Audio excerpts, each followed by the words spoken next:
Hello friend, GK की कक्षा में आप सभी का स्वागत है। दोस्तों, ये सेशन बहुत ही इंटरेस्टिंग रहने वाला है और ये सभी एग्जाम के लिए हेल्पफुल होगा। और हम लोग प्रीवियस ईयर क्वेश्चन कर रहे थे। और जो भी दोस्त अगर मेरे चैनल पर नए हैं तो चैनल को सब्सक्राइब कर ले, साथ में बेल आइकन दबा लें। चलिए वीडियो के माध्यम से देखते हैं ये पार्ट कौन सा है। तो ये पार्ट 3 है, ठीक है। एक और पार्ट आएगा जिसमें हम लोग टोटल क्वेश्चन कर लेंगे। और ये क्वेश्चन 22/10/2017 का जो पेपर हुआ है उसी का हम सॉल्व करा रहे हैं, ठीक है। तो वीडियो में पूरा बने रहिएगा। पहला है, वह गुण जिस पर कोई पदार्थ वायुमंडल की नमी सोखता है उसको प्रस्वेदन बोलते हैं। क्या बोलते हैं? प्रस्वेदन बोलते हैं। इसमें होता क्या है कि कोई भी पदार्थ वायुमंडल के संपर्क में जाता है तो टोटल नमी को क्या करता है? सोख लेता है, ठीक है। Filling the blanks with right infinitive. It is not easy to please. यहाँ पे क्या हो जाएगा? टू प्लीज होगा। It is not easy to please all people, ठीक है। यहाँ पे टू प्लीज हो जाएगा, ठीक है। इसमें होता क्या है कि टू को जोड़कर, ठीक है, टू को जोड़कर या बिना टू का भी क्या बनाया जाता है? सब्जेक्ट या ऑब्जेक्ट बनाया जाता है। उसी को क्या बोलते हैं? तो इनफाइनाइट बोलते हैं। क्या बोलते हैं? इनफाइनाइट। जिस वर्ड में टू या बिना टू यानी विदाउट टू के कुछ शब्द अगर बनाया जाए तो उसको इनफाइनाइट बोलते हैं, ठीक है। तो यहाँ पे हो जाएगा it is not easy to please all people, ठीक है। तो option number dog. Uttarakhand, Uttar Pradesh, Bihar, Paschim Bangal और सिक्किम की सीमा किस देश से लगती है? तो यह नेपाल से लगती है। किससे लगती है? नेपाल से। नेपाल से टोटल भारत के साथ कितने सीमा साझा करती है? तो 1551 किलोमीटर। कितना किलोमीटर? 1551 किलोमीटर। जबकि सबसे लंबा सीमा नेपाल से किसके साथ लगता है? तो यह बिहार राज्य के साथ। किसके साथ? तो बिहार राज्य के साथ, ठीक है। अब चलिए चीन से समझते हैं कि चीन से कितने राज्य सटे हुए हैं। तो जम्मू कश्मीर, हिमाचल प्रदेश, उत्तराखंड, सिक्किम, अरुणाचल प्रदेश, ठीक है। फिर आता है बांग्लादेश। बांग्लादेश से कितने राज्य सटते हैं भारत के? तो बांग्लादेश से असम, मेघालय, मिजोरम और पश्चिम बंगाल, ठीक है। और भूटान से सिक्किम, पश्चिम बंगाल और एक अरुणाचल प्रदेश, ठीक है। 3 हो गए, ठीक है। भारत में पहली रेलवे टर्मिनल कौन सी है? तो भारत में पहली रेलवे टर्मिनल बोरोबंदर है। कौन सा है? बोरोबंदर। बोरोबंदर टर्मिनल का निर्माण कब कराया गया था? तो 1849 ईस्वी में कराया गया था। कब कराया गया था? 1849 ईस्वी में। सबसे पहले भारत में 1853 ईस्वी में। कब? 1853 ईस्वी में भारत में सबसे पहले ट्रेन चली थी, यानी रेल सेवा शुरू हुई थी। कहाँ से? तो ये बम्बई से थाने के बीच, यानी मुंबई से थाने के बीच। कितने किलोमीटर के बीच चली थी? तो 34 किलोमीटर के बीच चली थी, ठीक है। अरे भारत का पहला रेलवे टर्मिनल कौन सा है? तो बोरोबंदर है, ठीक है। और जितने भी दिया गया है सभी महाराष्ट्र के हैं। बांद्रा टर्मिनल भी महाराष्ट्र में है। छत्रपति शिवाजी, जिसको CST बोलते हैं, थाने रेलवे स्टेशन, ये भी महाराष्ट्र में है। बोरोबंदर भी महाराष्ट्र में है, ठीक है। निम्न में अधातु कौन सा है? तो अधातु फ्लोरीन है। फ्लोरीन एक क्या है? तो फ्लोरीन एक अधातु है, ठीक है। अब फ्लोरीन क्या है? तो फ्लोरीन एक हाइड्रोजन तत्व है। यह हाइड्रोजन तत्व का सदस्य है और यह गैसीय अवस्था में पाया जाता है। अधातु तो है लेकिन यह गैसीय अवस्था में पाया जाता है, ठीक है। फ्लोरीन आवर्त सारणी के सर्वाधिक ऋणात्मक यानी विद्युत ऋणात्मक सबसे अधिक किसका होता है? तो फ्लोरीन का होता है। किसका होता है? फ्लोरीन का होता है, ठीक है।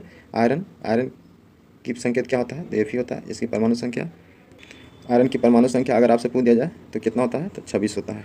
कितना होता है? 26 होता है। सोडियम की परमाणु संख्या पूछे तो सोडियम की परमाणु संख्या 11 होता है, ठीक है। और कार्बन मोनोऑक्साइड ये गैस है। दक्षिण पश्चिम मानसून के समय आर्द्र पवनें कहाँ से कहाँ तक बहती है? तो समुद्र के स्थल की ओर बहती है, यानी समुद्र से स्थल की ओर बहती है। दक्षिण पश्चिम मानसून में जब भी हवाएं चलती हैं तो समुद्र से स्थल की ओर जाती हैं, ठीक है। हीराकुंड नदी परियोजना किस नदी पर बनाया गया है? तो महानदी पर बनाया गया है। हीराकुंड परियोजना कहाँ स्थित है? तो ये उड़ीसा के संबलपुर में। कौन सा जिला?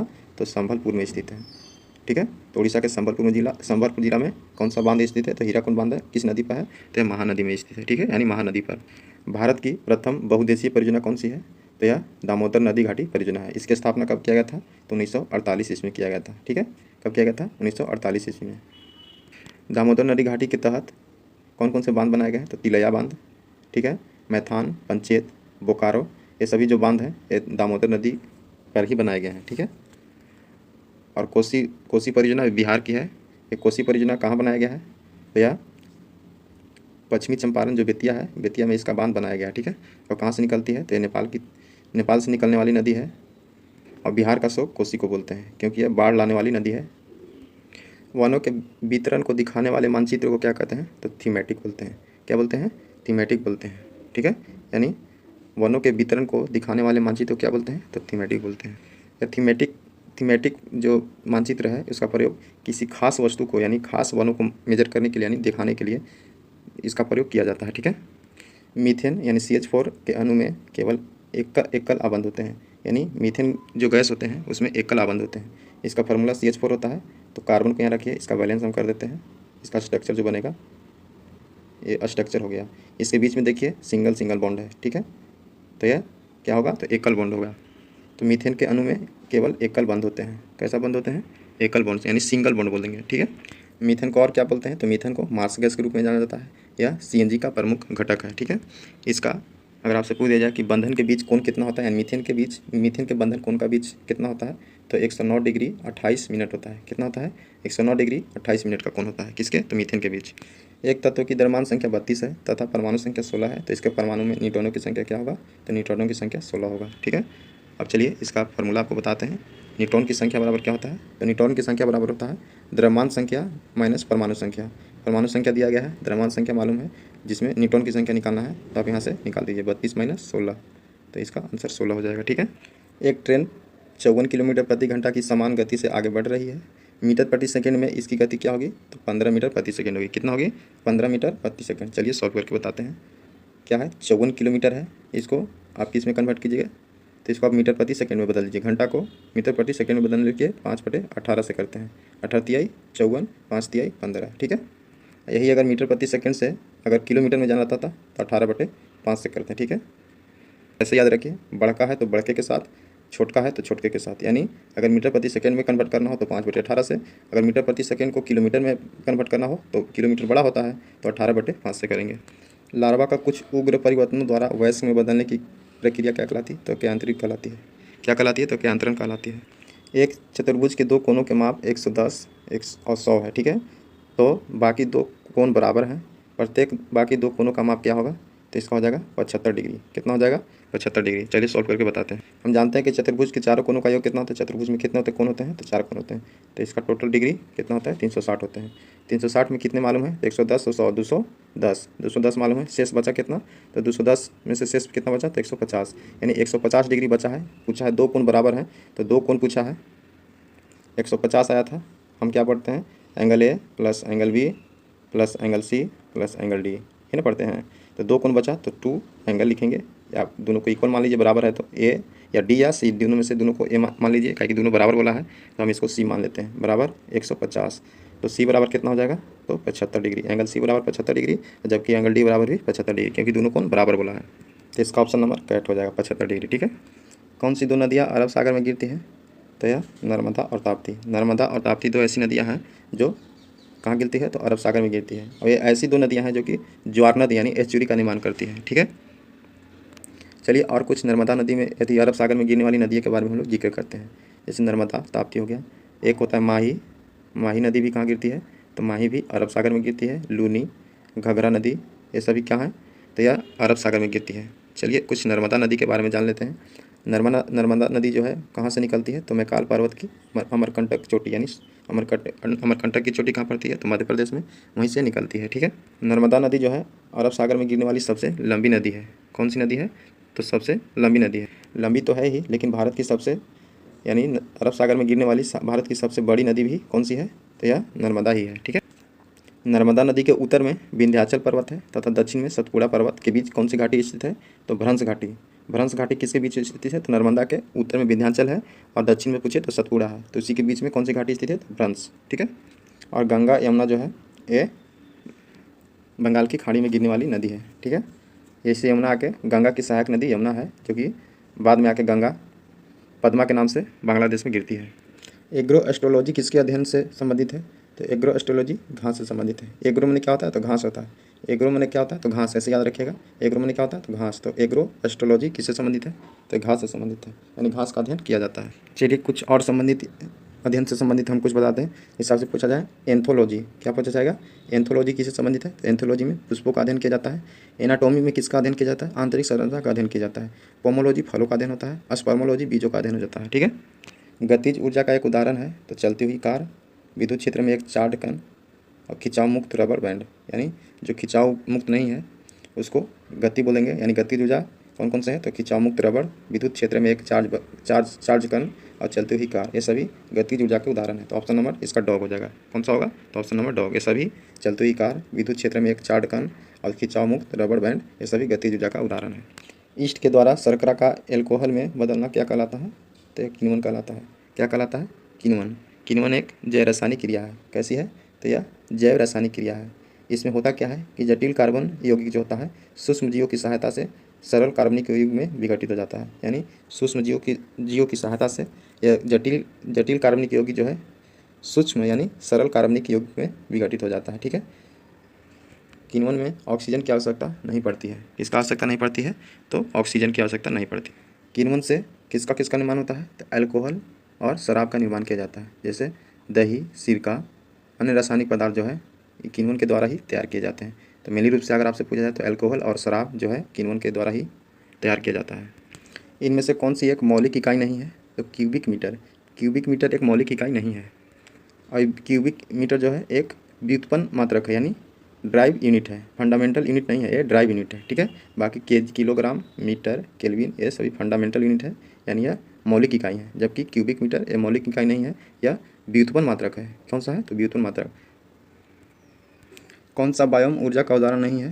तो कौन सा हो जाएगा? तो परमाणु ऊर्जा। परमाणु ऊर्जा बायोमास का उदाहरण नहीं है। ठीक है। यानी बायोमास ऊर्जा का उदाहरण नहीं है। बाकी गोबर गैस, कोयला, लकड़ी ये बायोमास ऊर्जा का उदाहरण है। बाकी परमाणु ऊर्जा जो है बायोमास ऊर्जा का उदाहरण नहीं है। बायोमास का प्रयोग किस रूप में किया जाता है? तो इसको जैव ईंधन के रूप में किया जाता है। किससे किया जाता है? जैव ईंधन के रूप में। बायोमास ऊर्जा कैसे प्राप्त किया जाता है? तो पेड़ पौधे जो मरे हुए, मतलब जो मृत पेड़ पौधे हो जाते हैं या फिर कोई जीव मर जाते हैं तो उसके अवशिष्ट से प्राप्त जो होते हैं, जैसे गोबर गैस उससे प्राप्त होते हैं। जैसे गोबर को सड़ा दीजिए, कोयला, ठीक है, लकड़ी, ये सब सभी जितने भी बहुत कई वर्षों से मिट्टी के अंदर दबे हुए हैं उसको बायोमास के अंतर्गत रखा जाता है। ठीक है। तो इसमें परमाणु ऊर्जा जो है बायोमास ऊर्जा का उदाहरण नहीं है। निम्नलिखित में से कौन सा किसानों के लिए कल्याणकारी योजना नहीं है? तो कर्मचारी रेफरल योजना। कर्मचारी रेफरल योजना या कल्याणकारी योजना नहीं है। किसके लिए? तो किसानों के लिए। बाकी किसान क्रेडिट कार्ड योजना ये किसानों के लिए है। HSG बैंक लीकेज कार्यक्रम ये भी किसानों के लिए है। राष्ट्रीय कृषि बीमा ये भी किसानों के लिए है। बाकी कर्मचारी रेफरल योजना किसानों के लिए नहीं है। राजनीतिक से धर्म कभी अलग नहीं हो सकता, यह शब्द किसने दिया था? तो यह महात्मा गांधी जी ने दिए थे। किसने दिए थे? तो राष्ट्रपिता महात्मा गांधी जी ने। ठीक है। क्या दिए थे? तो राजनीतिक से धर्म कभी अलग नहीं हो सकता, ये किसने बोले थे? तो महात्मा गांधी ने बोले थे। 9 kg 8 ग्राम की जो किलो में बदलिए, यानी 9 kg को 8 ग्राम, यानी 9 kg 8 ग्राम को kg में बदलना है, तो इसका आंसर हो जाएगा 9.008 kg। ठीक है। ऑप्शन नंबर करेक्ट हो जाएगा। चलिए इसको सॉल्व करते हैं। जैसे दिया गया है 9 kg, तो 9 kg को 9 kg लिखिए। ग्राम है तो इसको kg में कन्वर्ट कीजिए। जब हम जानते हैं कि 1 kg बराबर कितना होता है? तो 1000 ग्राम होता है। कितना होता है? 1000 ग्राम। तो अब इसको भाग दीजिएगा 8 को, तो 8 को दीजिएगा 1000 से, तो इसको क्या आएगा? तो इसको आएगा 0.008। ठीक है। अब दोनों kg में आ गया है, तो याद रखिएगा क्या चीज़ आया है। एक आया था 9 kg पहले से ही था, अब इसका आया था कितना? 0.008 kg। अब ये दोनों को जोड़िएगा तो 9.008 kg हो जाएगा। उम्मीद करते हैं कि ये क्वेश्चन आपको समझ में आया होगा। तो इसका ऑप्शन नंबर करेक्ट हो जाएगा। शिक्षा का अधिकार अधिनियम भारत में कब लागू हुआ था? तो 2009 ईस्वी में। कब लागू हुआ था? तो 4 अगस्त, पूरा डेट पूछे तो 4 अगस्त 2009 ईस्वी में। कब? 4 अगस्त 2009 ईस्वी में यह अधिनियम लागू हुआ था। लेकिन पूरे भारत में कब से ये पारित किया गया था, यानी पूरे भारत में कब से लागू किया गया था? तो 1 अप्रैल, यानी 1 अप्रैल 2010 ईस्वी से इसको पूरे भारत में लागू कर दिया गया था। इसका मूल संकल्प यही था कि 6 से 14 वर्ष के बच्चों को, इसके अंतर्गत 6 से 14 वर्ष के बच्चों को अनिवार्य प्राथमिक शिक्षा मुहैया कराना, यानी फ्री ऑफ कॉस्ट मुहैया करवाना। क्या चीज़? तो शिक्षा। ठीक है। तो यह शिक्षा का अधिकार अधिनियम कब आया था? तो अधिनियम 2009 में। अगर आपसे अधिनियम पूछे तो इसका 4 अगस्त, कब? 4 अगस्त 2009 में आया था। जबकि भारत में पूर्ण रूप से कब लागू हुआ था? तो 1 अप्रैल 2010 ईस्वी से। ठीक है। 3 ओर से सागरों से घिरे हुए भूभाग को क्या कहा जाता है? तो इसको प्रायद्वीप बोलते हैं। तीनों ओर से सागरों से जो घिरा हुआ है उसको प्रायद्वीप बोलते हैं। ठीक है। और द्वीप जिसके चारों ओर जल हो, बाकी बीच में एक स्थल हो, जैसे चारों ओर जल हो, बीच में स्थल हो, उसको क्या बोलते हैं? द्वीप बोलते हैं।